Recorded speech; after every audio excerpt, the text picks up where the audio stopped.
Odia Bible କୁଇଜ୍ର ଏ କାର୍ଯ୍ୟକ୍ରମରେ ଆପଣ ପ୍ରତ୍ୟେକଙ୍କୁ ସ୍ୱାଗତ କରେ ଏବଂ ଶୁଭେଚ୍ଛା ଜ୍ଞାପନ କରେ। ଅତି ସୁନ୍ଦର ଭାବରେ ଆମମାନେ ପ୍ରଶ୍ନ ଉତ୍ତର ମାଧ୍ୟମରେ ବାଇବେଲ ବିଷୟକ ଜ୍ଞାନ ଲାଭ କରୁଅଛୁ। ଅନେକ ବିଷୟ ଆମେ ଶିକ୍ଷା କରିସାରିଛୁ ଏବଂ କରୁଛୁ ମଧ୍ୟ। ଅନେକ ଅଛନ୍ତି ଆମ ସହିତ ରହି ଏ କାର୍ଯ୍ୟକ୍ରମରେ ଅଂଶୀ ହେଉଛନ୍ତି। ତେଣୁ ପ୍ରତ୍ୟେକଙ୍କୁ ମୁଁ ଧନ୍ୟବାଦ ଜଣାଏ। ଆପଣମାନେ ଅଂଶୀ ହେଇଥିବାରୁ ଧନ୍ୟବାଦ ଜଣାଏ। ଅନୁରୋଧ କରେ ଯେଉଁମାନେ ଚ୍ୟାନେଲଟିକୁ ସବସ୍କ୍ରାଇବ୍ କରିନାହାନ୍ତି ସବସ୍କ୍ରାଇବ୍ କରିକି ସେମାନେ ଜଏନ୍ ହୁଅନ୍ତୁ, ଯାହାଦ୍ୱାରା ସହଜରେ ସେମାନେ ପରବର୍ତ୍ତୀ ସମସ୍ତ କାର୍ଯ୍ୟକ୍ରମ ସମସ୍ତ ପ୍ରଶ୍ନ ଉତ୍ତର ଅଂଶୀ ହୋଇପାରିବେ।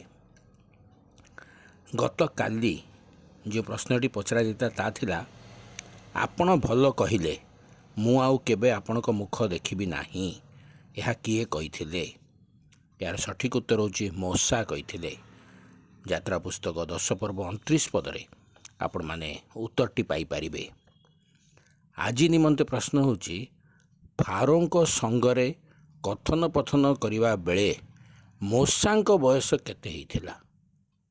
ଫାରୋଙ୍କ ସହିତ କଥୋପକଥନ କରିବା ବେଳେ ମୋଶାଙ୍କ ବୟସ କେତେ ହେଇଥିଲା?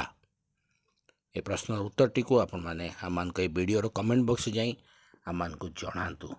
ଅନ୍ୟମାନଙ୍କୁ ଉତ୍ସାହିତ କରନ୍ତୁ, ସାନ ସାନ ପିଲାମାନଙ୍କୁ ଉତ୍ସାହିତ କରନ୍ତୁ, ଯେପରି ସେମାନେ କାର୍ଯ୍ୟକ୍ରମରେ ଅଂଶୀ ହୋଇପାରିବେ।